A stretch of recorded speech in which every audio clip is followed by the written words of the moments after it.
Here are 10 tips to make sure you put your audience to sleep during your presentation.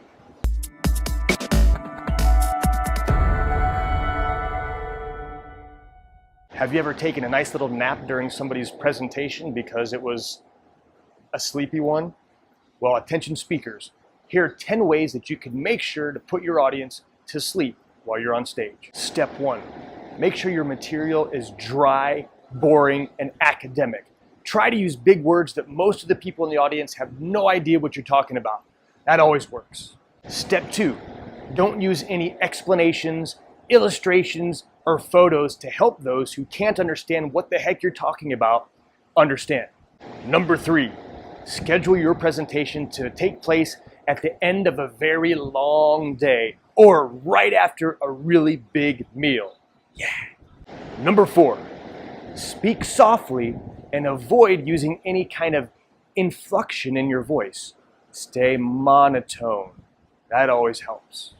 Number 5, stand completely still behind a lectern throughout the entire course of your audience. Avoid any sudden movements or gestures that might alarm anyone. Number 6, avoid any variety in your presentation.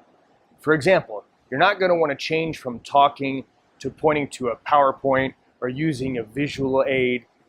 Just keep everything the same. All talking or all PowerPoint tends to do the trick. Number 7, do not try to use any type of humor in order to accentuate the points of your presentation. People don't enjoy laughing when they're sleeping. Number 8, don't stay on topic. It's a good idea to just start rambling about your personal experiences or have a personal conversation with somebody in the front row. People love that stuff. Number 9, don't bring any new information. You want to try to talk about things that your audience already knows everything about. You don't want to be up there trying to be the person who's sharing new and useful information with your audience.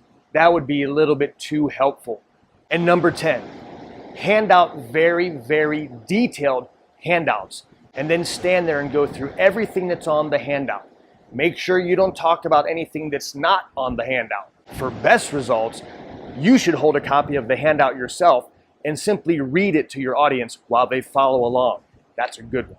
Now I'm assuming, hoping, and praying that you realize that these are the things that you do not want to do. So basically go through that list of 10 and do the opposite. And if you want to find out more tips, tricks, and techniques about how to crush it on stage, visit www.crushstagefright.com. My name's Chad Chesmark, and I'll see you on stage. So long.